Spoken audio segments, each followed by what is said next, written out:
Welcome to Tamil காவியம். எல்லாரையும் கூட்டிக்கிட்டு அகாடமிக்கு கிளம்பிட்டான். அங்க அகாடமியே ரொம்ப பரபரப்பா இருந்துச்சு. ஃபர்ஸ்ட் ஸ்டேஜ்ல இருந்து 9th ஸ்டேஜ் வரைக்கும் எல்லா பசங்களும் இருந்தாங்க. வீரா, நம்ம இங்க இருக்கணுமா இல்ல ராணா மாஸ்டர் இருக்கிற இடத்துக்கு போகணுமா? மேகாவும் காலையில இருந்து பார்க்கல அப்படின்னு அழகி சொன்னான். அப்ப ஒரு பையன் வந்து வீராவை சுகி மாஸ்டர் கூப்பிட்டாருன்னு சொல்லிட்டு போனான். அழகி, நீ பத்திரமா இரு, நான் போய் பேசிட்டு வந்துடுறேன் அப்படின்னு வீரா கிளம்புனா. இங்க சுகி மாஸ்டர் முன்னாடி வீரா, யோகி, அப்புறம் கொஞ்சம் 9th ஸ்டேஜ் பசங்க நின்னுட்டு இருந்தாங்க. சுகியோட முகத்துல மருந்துக்கு கூட சிரிப்பில்ல. ரொம்ப கவலையாவும் களைப்பாவும் இருந்தாரு. அதுக்குள்ள இன்னும் 4-5 மாஸ்டர்ஸ் அங்க வந்துட்டாங்க. இப்ப இங்க ட்ரெயினிங் வந்த பசங்களுக்கு காட்டுல டாஸ்க் ஒன்னு கொடுத்திருந்தோம். இப்ப அந்த காட்டுல பெரிய பன்னி கூட்டத்தோட நடமாட்டம் இருக்குன்னு தகவல் வந்திருக்கு. இது மாதிரி ஏற்கனவே 2 வருஷத்துக்கு முன்னாடி பன்னிங்களோட அட்டகாசம் ஜாஸ்தி இருந்துச்சு. காட்டை விட்டு ஊருக்குள்ள வந்து மக்களை பயமுறுத்துச்சு. அப்ப ராணா மாஸ்டர் தான் அதுங்களுக்கு முடிவு கட்டினாரு. இப்ப திரும்பவும் அதுங்க நடமாட்டம் அதிகமாயிருச்சு. இந்த தடவை ராணா அந்த பொறுப்பை உங்ககிட்ட ஒப்படைச்சிருக்காரு. என்ன பண்ணலாம் சொல்லுங்க அப்படின்னு வீராவையும் பக்கத்துல இருந்த பசங்களையும் பார்த்து கேட்டாரு சுகி. எங்களை கேட்கறத விட ராணா மாஸ்டர் போன தடவை பண்ண ஐடியா கொடுத்தா ஈஸியா முடிக்கலாமே அப்படின்னு ஒரு பையன் அதிக பிரசங்கித்தனமா பேசினான். அடுத்த நிமிஷம் அவன் பனிஷ்மெண்ட் ஜோனுக்கு போயாச்சு. மாஸ்டர்ஸ் முன்னாடி தெரியலன்னா அமைதியா இருக்கலாம், இல்ல ஐடியாஸ் கொடுக்கலாம். இப்படி பேசுறது ரொம்ப தப்பு அப்படின்னு சுகி பொதுவா பசங்களை பார்த்து சொன்னாரு. பட்டு, வீரா தப்பா நினைக்காத, எனக்கு கூட அந்த பையன் கொடுத்த ஐடியா நல்லா தான் இருந்துச்சு, அதுக்கு ஏன் சுகி மாஸ்டர் கோவப்படணும் அப்படின்னு கேட்டுச்சு. உடனே வீரா, இங்க இருக்கிற பசங்க மேல நம்பிக்கை வச்சுதான் இந்த மிஷன் பத்தி எங்க கூட டிஸ்கஸ் பண்றாங்க பட்டு, இல்லனா ராணா மாஸ்டரே களத்துல இறங்கி இருக்க மாட்டாரா அப்படின்னு கேட்டான். நீ ரொம்ப தேறிட்ட வீரா, நெட்ரிக்கன் மூலமா ஏதாவது ஐடியா கொடுக்க முடியுமான்னு பாரு, நான் உன்னை அப்புறமா வந்து பாக்குறேன் அப்படின்னு பறந்து போயிடுச்சு பட்டு. மாஸ்டர், முதல்ல எல்லா பசங்களையும் பத்திரமா ஒரு இடத்துல தங்க வைக்கணும், சுத்தி பண்ணிங்க உள்ள நுழையாத மாதிரி வேலி போடணும் அப்படின்னு யோகி ஐடியா கொடுத்தா. அதுக்கு வீரா, வேலி எல்லாம் காட்டு பண்ணிங்க ஒரே நிமிஷத்துல பிச்சு போட்டுடும், அதுக்கு பதில நான் ஒரு பவுடர் சொல்றேன், அதை தயாரிச்சு பில்டிங் சுத்தி தெளிச்சு விடலாம். கிட்டத்தட்ட 3 மணி நேரத்துக்கு பண்ணிங்க உள்ள நுழைய முடியாது, அந்த பவுடருக்கு பவர் இருக்கு அப்படின்னு சொன்னான். சுகி அவனை ஆச்சரியமா பார்த்தாரு, ஆனா சந்தேகப்படல. எனக்கு ஒன்னு சொல்லுவியா வீரா, உனக்கு எப்படி தெரியும், எங்க படிச்ச அப்படின்னு கேட்டாரு. எங்க ஊர்ல இதே மாதிரி ராட்சச பறவைங்க அட்டகாசம் இருந்துச்சு மாஸ்டர், அதுங்க மேல பறக்கவே பறக்காது, நம்ம தலைக்கிட்ட வந்து அடிச்சுட்டு போயிடும். அப்பதான் எங்க ஊர்ல இருந்த பெரியவங்க அந்த பவுடர் தயாரிச்சாங்க, எங்களுக்கு அது பெருசா கை கொடுத்துச்சு அப்படின்னு சொன்னான். அடுத்த செகண்ட் சுகி யோசிக்கவே இல்ல, வீரா கிட்ட கேட்டு அந்த பவுடர் தயாரிக்க ஏற்பாடு பண்ணாரு. பசங்களை கூப்பிட்டு அதை அடக்கிறதுக்கு வழி கேட்டுட்டு இருந்தாரு. வீரா சொன்ன பவுடர் இன்னும் கொஞ்ச நேரத்துல தயாராயிரும், ஆனா அது மட்டும் போதாது, நம்ம காட்டுக்குள்ள இறங்கி அதை அடிக்கணும். 5th ஸ்டேஜ்ல இருந்து 9th ஸ்டேஜ் வரைக்கும் இருக்கிற பசங்க எல்லாரும் இன்னும் கொஞ்ச நேரத்துல அசம்பிள் ஆகணும் அப்படின்னு சுகி சொல்லிட்டாரு. அதுக்கப்புறம் எல்லா வேலையும் ரொம்ப ஃபாஸ்டா நடக்க ஆரம்பிச்சுது. சுகிய பார்த்துட்டு வெளியே வந்த பசங்களுக்கு இவ்வளவு பிரச்சனை நடந்துட்டு இருக்கு, ராணா மாஸ்டர் எங்க போனாரு அப்படின்னு தெரியாம மண்டை காஞ்சது. அந்த கூட்டத்துல ஒரு பையன், எல்லாரும் கிட்ட வாங்க, நான் ஒரு ரகசியம் சொல்ல போறேன், ஆனா இது வெளியே தெரியக்கூடாது அப்படின்னு ஹஸ்கி வாய்ஸ்ல பேசினான். வீராக்கும் கூட அந்த விஷயத்தை தெரிஞ்சுக்க ஆர்வமா இருந்துச்சு. பௌர்ணமி அப்புறம் அடுத்த நாள் ராணா மாஸ்டர் வெளியே வரவே மாட்டாரு, தியானத்துக்கு போயிடுவாரு. அவரோட மாஸ்டருக்கு கொடுக்கிற மரியாதையா நினைச்சு 2 நாளும் அவரு நம்ம வெளியே பார்க்க முடியாது அப்படின்னு அவனுக்கு தெரிஞ்சத சொன்னான். எல்லாருக்கும் இது புது விஷயம், யாருக்கும் சொல்ல மாட்டோம்னு அவங்க ஸ்டேஜ் பசங்களை மீட் பண்ணி கிளம்பிட்டாங்க. சுகி ஊருக்குள்ள நடந்துட்டு இருக்கிற பிரச்சனைய எல்லா பசங்களுக்கும் புரிய வச்சாரு. ராணா மாதிரி தான் சுகியும் எல்லா ஸ்டேஜ் பசங்க கிட்ட இருந்தும் நிறைய ஐடியாஸ் கேதர் பண்ண ஆரம்பிச்சாரு. ஃபர்ஸ்ட் ஸ்டேஜ்ல இருந்து 4th ஸ்டேஜ் வரைக்கும் இருக்கிற பசங்களை இந்த மீட்டிங்ல சேர்த்துக்கல. வீரா சொன்ன பவுடரை தயாரிச்சு 1 மணி நேரத்துல கொண்டு வந்து மாஸ்டர்ஸ்ட கொடுத்துட்டாங்க. அத உடனே ஒரு பில்டிங் சுத்தி தூவி விட்டு நிறைய பேரை உள்ள பாதுகாப்பா வச்சுட்டாங்க. வீரா சொன்ன மாதிரி 3 மணி நேரம் தான் அந்த பவுடருக்கு பவர் இருக்கும். அதனால 9th ஸ்டேஜ் பசங்க கிட்ட அத பத்தி விவரமா புரிய வச்சு பவுடர் முடியிற நேரம் பார்த்து அடுத்த செட்டு தூவ சொல்லிட்டாங்க. இங்க சுகி முன்னாடி கிட்டத்தட்ட 20 பேர் நின்னுட்டு இருந்தாங்க. அதுல வீரா, அழகி, மேகா, காலா, யோகி எல்லாரும் அடக்கம். குழந்தைங்களா, உங்களை நம்பி ஒரு பெரிய பொறுப்பை இப்ப ஒப்படைக்க போறேன். அதுக்காக நான் தள்ளி இருக்க போறதில்ல, உங்க கூடவே தான் இருப்பேன். நீங்க தான் இந்த மிஷனை கம்ப்ளீட் பண்ணணும் அப்படின்னு சுகி சொன்னாரு. எல்லாரும் ஒரே மாதிரி நாங்க ஜெயிச்சு காட்டுவோம் அப்படின்னு நம்பிக்கை கொடுத்தாங்க. அதுக்குள்ள பன்னி கத்துற சத்தம் கேட்டு காதை கிழிச்சிட்டு வந்து கேட்டுச்சு. பசங்களா, அது நம்ம கிட்ட நெருங்கிருச்சு. இனி ஒரு நொடி கூட டைம் வேஸ்ட் பண்ண கூடாது. ஏற்கனவே ஃபார்ம் பண்ண குரூப்ஸ் தான் கிளம்புங்க அப்படின்னு சுகி முன்னாடி நடக்க பசங்க கையில வெப்பன்ஸ் எடுத்துக்கிட்டு பின்னாடி ஃபாலோ பண்ணாங்க. வீரா, அழகி, காலா, மேகா, யோகி இவங்க 5 பேரும் ஒரு டீம். எல்லாரும் ஒரு வழியா காட்டுக்குள்ள வந்தாச்சு. வீரா ஊருக்கு கிளம்பும் போது குரு அவனுக்கு கொடுத்த வில்லம்ப கையில வச்சிருந்தான். அகாடமி உள்ள இருக்கும்போது கேட்ட பன்னிங்க சத்தம் இங்கு காட்டுக்குள்ள கேட்கல. வீரா கண் முன்னாடி நெற்றிக்கண் மூலமா தெரிஞ்சுக்க ட்ரை பண்ண சமயம் சுகி குரல் பக்கத்துல கேட்டுச்சு. பசங்களா, இந்த மூலிகை இலைய எல்லாரும் காதுல சொருகி வச்சுக்கோங்க. பன்னிங்க கத்துற சத்தம் இது மூலமா உங்களுக்கு கேட்கும். அந்த திசையை நோக்கி போனாலே பாதி மிஷன் கம்ப்ளீட் பண்ண மாதிரி அர்த்தம் அப்படின்னு ஆளுக்கு ஒரு இலைய கையில கொடுத்தாரு. உடனே பட்டு, வீரா, அவர் கொடுத்தத வாயில போட்டு மென்னு சாப்பிடு அப்படின்னு சொல்லுச்சு. வீராவும் யாருக்கும் தெரியாம உடனே சாப்பிட்டுட்டான். அடுத்த செகண்ட் வீரா கண்ணு பச்சை கலர்ல மாற உடம்புல ஒரு வைப்ரேஷன் வந்து அது அவனால உணர முடிஞ்சது. பட்டு, எனக்கு ஏதோ பண்ணுது அப்படின்னு வீரா சொன்னான். அதுக்கு தான் சாப்பிட சொன்னேன். எல்லாம் உனக்கு ஸ்ட்ரென்த் தான், கவலைப்படாம உன் டார்கெட்ட ஆரம்பி அப்படின்னு சொல்லுச்சு பட்டு. சுகி போனதுக்கு அப்புறம் இவங்க 5 பேரும் எந்த பக்கம் போலான்னு பிளான் போட ஆரம்பிச்சாங்க. இந்த பக்கம் பன்னிங்க சத்தம் கேக்குது அப்படின்னு மேகா சொல்ல யோகி, காலா வேற பக்கம் சொன்னாங்க. அழகிக்கு அதே மாதிரி தான் பின்பக்கம் சத்தம் கேட்டுச்சு. ஆனா வீரா மட்டும் கண்ணு திறக்காம ஏதோ யோசனையில இருந்தா. காலாக்கு அத பார்த்து எரிச்சலா இருந்துச்சு. என்ன நடந்தாலும் வீரா சொல்றத கேட்கவே கூடாது அப்படின்னு ஒரு முடிவோட இருந்தான் காலா. இப்படியே ஒரே இடத்துல நின்னு பேசிட்டு இருந்தா எந்த பிரயோஜனமும் இல்ல. சுகி மாஸ்டர் நம்மள நம்பி பெரிய பொறுப்பு ஒப்படைச்சிருக்காரு. முதல்ல மேகா சொன்ன டைரக்ஷன்ல போய் பார்க்கலாம் வாங்க அப்படின்னு யோகி முன்னாடி நடந்தான். வேண்டாம் யோகி, அந்த பக்கம் பெரிய பள்ளம் 2 இருக்கு. நாங்க டாஸ்க் பண்ணும்போது அந்த பக்கம் நடந்து வந்தது எனக்கு நல்லா ஞாபகம் இருக்கு. வேற டைரக்ஷன்ல போலாம் அப்படின்னு வீரா சொன்னான். அதுக்கு காலா, இவன் சொல்றத நம்பாத யோகி, எல்லா இடத்துலயும் இவன் பேர் வாங்கணும்னு இப்படிதான் ஏதாவது சொல்லிட்டு இருப்பா அப்படின்னு கத்துனான். யோகிக்கும் வீரா சொன்னதுல பெருசா எந்த நம்பிக்கையும் இல்ல. அதனால மேகா காலாவை கூட்டிட்டு கிளம்பிட்டான். அழகி மட்டும்தான் வீரா கூட நின்னுட்டு இருந்தா. வீரா, எனக்கு கொஞ்ச நேரத்துக்கு முன்னாடி பின்பக்கம் சத்தம் கேட்டுச்சு, நம்ம இந்த பக்கம் அட்டாக் பண்ணலாம் வா அப்படின்னு அழகி கூப்பிட்டா. என்னடி பேசுற? நம்ம 5 பேரும் ஒரே டீம்.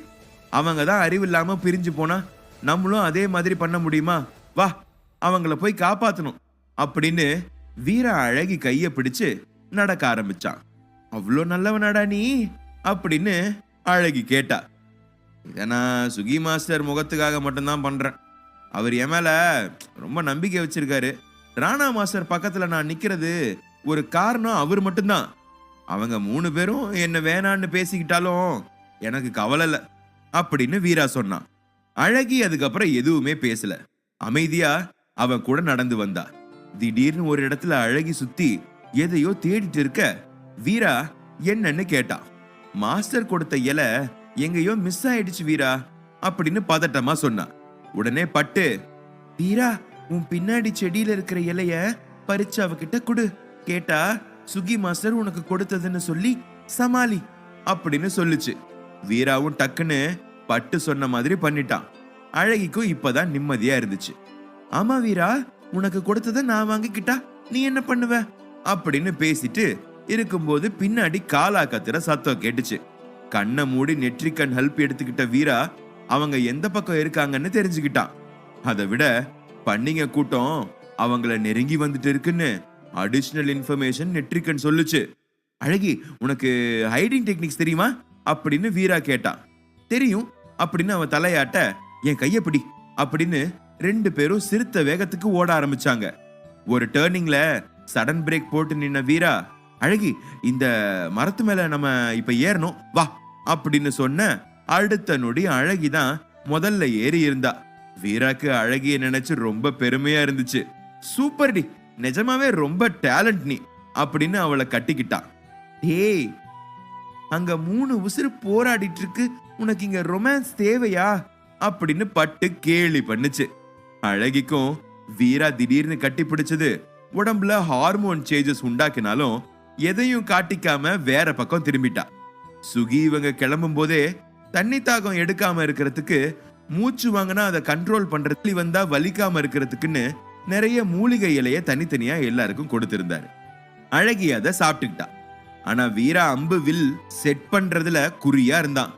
அழகி, நீ இங்கே இரு, நான் அவங்க 3 பேரையும் கூட்டிட்டு வரேன் அப்படின்னு வீரா சொல்ல, நானும் கூட வருவேன் அப்படின்னு அடம் பிடிச்சு அவன் கூட ஜாயின் பண்ணிக்கிட்டான். இப்ப எதுக்கு மரத்து மேல ஏற சொல்ற வீரா, நேரா அவங்க இருக்கிற இடத்துக்கு போயிருக்கலாமே அப்படின்னு கேட்டா அழகி.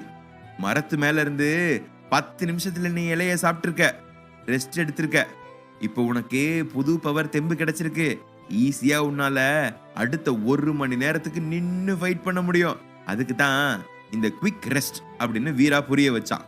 அதுக்கப்புறம் பேச்சுவார்த்தையே இல்ல, வெறும் ஆக்ஷன் மட்டும்தான். எப்படியோ காலா குரல் கேட்ட திசை பக்கம் வந்துட்டாங்க.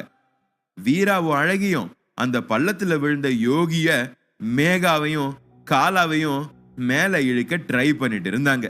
எவ்வளவு நேரம் நீங்க முயற்சி பண்ணாலும் யோகியை காப்பாற்ற முடியாது, வேற ஐடியா பண்ணோம் அப்படின்னு வீரா குரல் கேட்டதும் வழக்கம் போல காலா முகத்தை திருப்பிக்கிட்டான். இப்ப யோகிக்கு வீரா மேல நம்பிக்கை வந்துருச்சு. ஏதாவது செஞ்சு என்ன காப்பாத்து அப்படின்னு யோகி கண்ணாலேயே கெஞ்சுற மாதிரி தோணுச்சு வீராக்கு. அழகி, உங்க வீட்டுல அம்பெல்லாம் வச்சு ஒரு ஏணி மாதிரி இருந்துச்சே, இப்போ அதை இங்க பண்ண போறோம், எல்லார்கிட்ட இருந்தும் அம்ப வாங்கு அப்படின்னு வீரா சொன்னான். வீரா, அழகி, யோகி, மேகா எல்லாரும் அவங்க அம்ப கொடுக்க, காலா மட்டும் முறுக்கிக்கிட்டு நின்னான். அடுத்த 5வது நிமிஷத்துல யோகி அவனை பார்த்த பார்வையில காலா கையில இருந்த அம்பு வீரா கைக்கு தானா மாறி இருந்துச்சு. அழகிக்கு அந்த ஏணி எப்படி இருக்குன்னு ஞாபகம் இல்ல, ஆனா நம்ம வீரா நெட்ரிக்கன் ஹெல்ப் எடுத்துக்கிட்டு 5 நிமிஷத்துல ரெடி பண்ணிட்டான். மெதுவா அத பள்ளத்துக்குள்ள இறக்குற டைம்ல வீராக்கு நெட்ரிக்கன் துடிச்சு ஆபத்து வர போகுதுன்னு காட்டுச்சு. அடுத்த செகண்ட் யோசிக்காம மேகா, அழகி, காலா 3 பேரையும் அந்த பள்ளத்துக்குள்ள தள்ளி விட்டு அவனும் உள்ள குதிச்சான். திடீர்னு வீரா இப்படி பண்ணதும் மேகாக்கும் காலாக்கும் கோபம் வந்துச்சு. ஆனா யோகி நிதானமா தான் இருந்தான். அழகி கேட்கவே வேண்டாம், வீரா என்ன பண்ணாலும் அர்த்தம் இருக்குன்னு அமைதியா இருந்தா. பாத்தியா யோகி, இவனை நம்பி எல்லாரும் மாட்டிக்கிட்டோம் அப்படின்னு கிட்ட பிரீதிங் டெக்னிக்ஸ் பத்தி சொல்லுன்னு யோகி மடக்கினான். உடனே காலாவும் அவன் கத்துக்கிட்டதை தப்பு இல்லாம சொன்னான். இப்ப அந்த டெக்னிக்க தான் நம்ம 5 பேரும் பண்ண போறோம் அப்படின்னு யோகி வீராவை பார்க்க அவன் தலைய லேசா ஆட்டினான். அதாவது பண்ணிங்க கிட்ட நெருங்கி வந்துருச்சுன்னு யோகியும் புரிஞ்சுக்கிட்டான். அது நம்மள ஸ்மெல் பண்ணிட கூடாதுன்னா மூச்சு பயிற்சி எடுத்துக்கணும். அததான் எல்லாரும் ஃபாலோ பண்றாங்க. மேகா மெதுவா அவன் மேல மறைவா போட்டு இருக்கிற இலை எல்லாத்தையும் தள்ளிட்டு தலைய நீட்டி வெளியே பார்த்தா. அடுத்த செகண்ட் மயக்கம் வராத குறைதான். அவளுக்கு தெரிஞ்சு சாதாரண பண்ணிங்களை தான் பார்த்திருக்கா. ஆனா இங்க சுத்திட்டு இருக்கிறது எல்லாமே மாடு கணக்கா பெரிய சைஸ்லயும் ஹைட்லயும் இருந்துச்சு. 5 பேரும் ஒளிஞ்சுகிட்டு இருக்கிற பள்ளத்துல இருந்து 50 அடி தூரத்துல அந்த பண்ணி நின்னுட்டு இருந்துச்சு. அவங்க அகாடமில ஆபத்துல இருக்கும்போது வாயில பேசாம ஆக்ஷன்ல எப்படி சொல்றதுன்னு சொல்லி கொடுத்திருக்காங்க. இப்ப மேகாவும் பக்கத்துல இருக்கிற ஆபத்தை அவங்க 4 பேருக்கும் புரிய வச்சா. அடுத்த நிமிஷம் காலாவும் யோகியும் கை கோர்த்துக்கிட்டு பள்ளத்துல இருந்து வெளியே வந்துட்டாங்க. என்ன வீரா அப்படின்னு அழகி பயந்து போக அவ கைய ஆறுதலா பிடிச்சுக்கிட்டான் வீரா. அந்த பக்கம் மேகாக்கு அவசரப்பட்டு சொல்லிட்ட அப்படின்னு தலையில அடிச்சுக்கிட்டா. அதே சமயம் வெளியே இருந்து ஒரு சத்தமும் கேட்கல. வீரா மெதுவா மேகா மாதிரி வெளியே எட்டி பார்த்தா. காலா, யோகி 2 பேரையும் காணோம். சுத்தி தேடி பார்த்தோம், அவங்கள பார்க்க முடியல. அடுத்த செகண்ட் நெற்றிக்கண் அவனுக்கு ஹெல்ப் பண்ணுச்சு. அழகி, மேகா அவங்க பன்னிங்க கூட்டத்துக்கு நடுவுல மாட்டிக்கிட்டாங்க. நான் போய் அவங்களுக்கு ஹெல்ப் பண்றேன். நீங்க எந்த காரணத்தை கொண்டும் இங்க இருந்து வெளியே வரக்கூடாது. 3 பேரும் ஒரே சமயத்துல குரல் கொடுக்கிறோம். அப்ப நீங்க வெளியே வந்தா போதும் அப்படின்னு சொன்னா வீரா. மேகா வேகமா சரின்னு தலையாட்டிட்டா.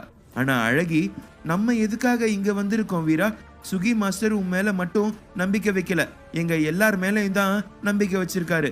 நாங்களும் கூட வரோம் அப்படின்னு சொன்னா. மேகாக்கும் அழகி சொன்னதுதான் சரின்னு பட்டுச்சு.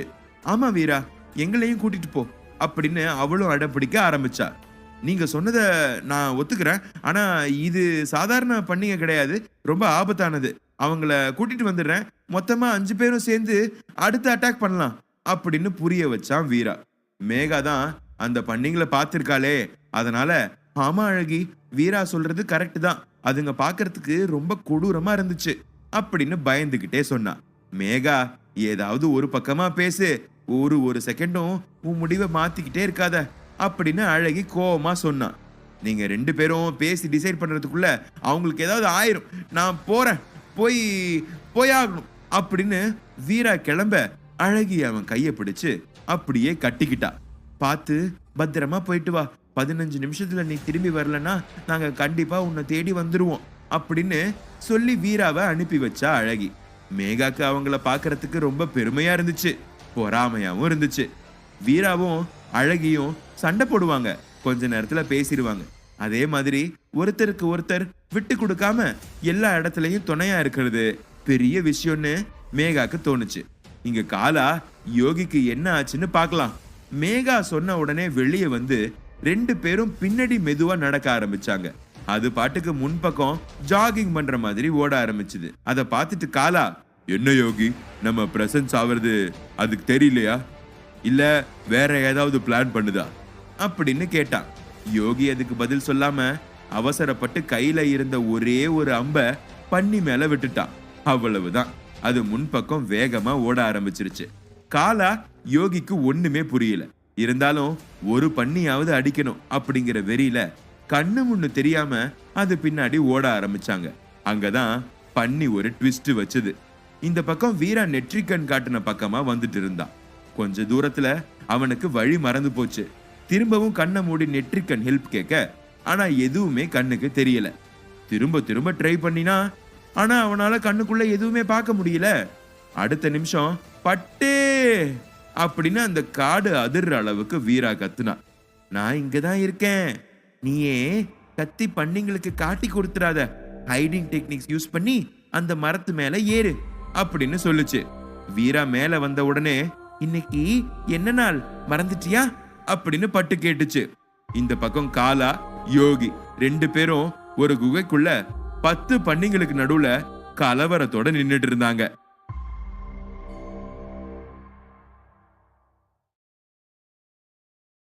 உடனே பட்டு கிட்ட காரணத்தை கேட்டான். இன்னைக்கு என்ன நாள்னு மறந்துட்டியா வீரா? பௌர்ணமி, நெற்றிக்கண்ணுக்கு பவர் இருக்காது, அதுக்கு தான் சுகி கொடுத்த இலைய உன்னை சாப்பிட சொன்னேன் அப்படின்னு சொல்லுச்சு பட்டு. வீரா கண்ணை மூடி அடுத்து என்ன பண்றதுன்னு யோசிச்சான். அவனால ஒரு முடிவுக்கும் வர முடியல. அவனோட அமைதி பட்டுக்கு கஷ்டமா இருந்துச்சு. வீரா, நான் ஒரு ஐடியா சொல்றேன் கேளு. கொஞ்ச நேரத்துக்கு முன்னாடி இங்க மழை வந்து நின்னு இருக்கு. கண்டிப்பா இந்த இடம் ஃபுல்லா சகதியா தான் இருக்கும். அவங்க நடந்து போன பாதை கண்டிப்பா அந்த இடத்துல பதிஞ்சிருக்கும். அதை வச்சு நம்ம கண்டுபிடிக்க முடியும் அப்படின்னு நம்பிக்கை கொடுத்துச்சு. அதை கேட்டு துள்ளி குதிச்ச வீரா, சூப்பர் பட்டு அப்படின்னு கொஞ்சி அதே மாதிரி ஃபாலோ பண்ணி நடக்க ஆரம்பிச்சான். வழியில பட்டு சொல்ற எல்லா இலையையும் வீரா கவனமா எடுத்து வச்சுக்கிட்டான். இந்த பக்கம் காலா, யோகி எப்படி அந்த குகைக்குள்ள மாட்டினாங்கன்னு பார்க்கலாம். யோகி அம்பை எடுத்து எரிஞ்ச உடனே பன்னி முன்னாடி ஓட ஆரம்பிக்க இவங்களும் பின்னாடி துரத்துனாங்க. ஒரு இடத்துல அதோட வேகம் கூடி எங்க மறைஞ்சதுன்னு இவங்களால கண்டுபிடிக்க முடியல. இவங்களுக்கும் ஹைடிங் டெக்னிக் தெரியும். உடனே மரத்து மேல ஏறி ஒளிஞ்சுக்கிட்டாங்க. அப்போ சரியா அதே பண்ணி இவங்க இருக்கிற மரத்துக்கு கீழே வந்து நின்னுச்சு. யோகி ஹஸ்கி வாய்ஸ்ல காலா கிட்ட, உன்கிட்ட இருக்கிற ஒரே ஒரு அம்ப கொடு அப்படின்னு கேட்டான்.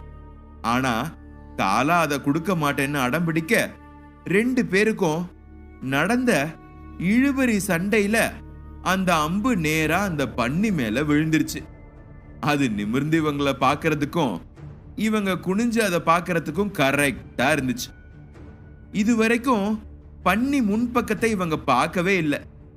சாதாரணமா அதோட வாய் குமிஞ்சு இருக்கிற இடத்துல இந்த ராட்சச பன்னிங்களுக்கு மட்டும் பெரிய பெரிய சிகப்பு கலர்ல பல்லு இருந்துச்சு. காலாக்கும் யோகிக்கும் மயக்கம் வராத குறைதான். 2 பேரும் கைய கெட்டியா பிடிச்சுக்கிட்டாங்க. இப்போ அவங்களால கீழே இறங்க முடியாது. அதனால மரத்து மேலேயே ஊர்ந்து அப்படியே ஒரு மரமா தாவி வேற இடத்துக்கு போயிடலான்னு முடிவு பண்ணாங்க. 2 பேரும் பேசி வச்சுக்கிட்டு கிட்டத்தட்ட 5 மரத்தை தாவியாச்சு. பன்னியும் விடாம இவங்களை ஃபாலோ செஞ்சு 5வது மரத்துக்கிட்ட வந்துருச்சு. அப்போதான் அவங்க கண்ணுக்கு அந்த குகை தெரிஞ்சுது. 2 பேரும் ஆக்ஷன்ல பேசிக்க ஆரம்பிச்சாங்க. அந்த குகைக்குள்ள போய் ஒளிஞ்சிக்கலாம் அப்படின்னு யோகி சொன்னான். எனக்கு ரிஸ்க்னு தோணுது, மரத்திலேயே இருக்கலாம் அப்படின்னா காலா. மதிக்காம யோகி முதல்ல குதிச்சு குகைக்குள்ள ஓடிட்டான். கீழே இருந்து பன்னி ஒரே ஒரு பார்வை தான் பார்த்துச்சு. அடுத்த செகண்ட் காலாவும் குகைக்குள்ள இருந்தான். இதான் அவங்க மாட்டிக்கிட்ட ஸ்டோரி. ஆனா 2 பேரும் ஸ்மார்ட்டா உள்ள வந்த உடனே அங்க மேல ஒரு இடத்துல நின்னுட்டாங்க. ஏன் யோகி உள்ள வந்த? இந்த இடம் ரிஸ்க்னு எனக்கு தோணுது அப்படின்னு மறுபடியும் காலா சொன்னான். என்னடா பேசுற? ரிஸ்க் தான், இந்த மிஷனே ரிஸ்க் தான். கொஞ்ச நேரம் இங்க வெயிட் பண்ணலாம், எப்படியும் சுகி மாஸ்டர் வந்துருவாரு, அப்புறமா போகலாம் அப்படின்னு சொல்லும் போதே 10 பன்னிகளும் அவங்க முன்னாடி ஆஜர் ஆயிடுச்சு. 2 பேரும் அப்படியே சிலையா நின்னுட்டாங்க. அடுத்து என்ன பண்றதுன்னு தெரியல.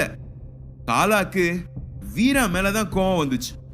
அவன் சொன்னான்னு அம்பு ஏணி பண்றதுக்கு எல்லாத்தையும் கொடுத்தோம், ஒரு வெப்பன் கூட கையில இல்ல, இப்ப எப்படி அதை அட்டாக் பண்றது அப்படின்னு பல்ல கடிச்சா. உனக்கு மவுத் க்ளோசிங் டெக்னிக் தெரியுமா அப்படின்னு யோகி சீரியஸா காலாவை கேட்டா. அந்த லூசும் அவன் கிண்டல் பண்றான்னு புரிஞ்சிக்காம, எனக்கு தெரியாது யோகி, இங்க இருந்து தப்பிக்கிற டெக்னிக்கா அப்படின்னு கேட்டான். வாய மூடிட்டு இரு, அதுதான் அதுக்கு அர்த்தம் அப்படின்னு ஆக்ஷன்ல காட்டிட்டு யோகி யோசிக்க ஆரம்பிச்சான். இங்க வீராவும் பட்டுவும் கால் தடத்தை பார்த்துக்கிட்டே பாதி வழிய கடந்துட்டாங்க. ஏன் பட்டு, சுகி மாஸ்டர் அப்புறம் இன்னும் நிறைய டீம்ஸ் எங்க கூட வந்தாங்களே, அவங்க யாரையுமே காணோம், உனக்கு யாரையாவது கண்ணுக்கு தெரிஞ்சாங்களா அப்படின்னு வீரா கேட்டான். என் கண்ணுக்கும் யாரும் தெரியல, ஆனா கண்டிப்பா அவங்களும் தேடிட்டு தான் இருப்பாங்க அப்படின்னு பட்டு சொல்லுச்சு. திடீர்னு 2 பேர் அலற சத்தம் காதுல வந்து கேட்டுச்சு. பட்டு, இது அழகை குரல் அப்படின்னு வீரா துடிச்சு போயிட்டான். ஆனா அவனால எந்த பக்கத்துல இருந்து சத்தம் வருதுன்னு கண்டுபிடிக்க முடியல.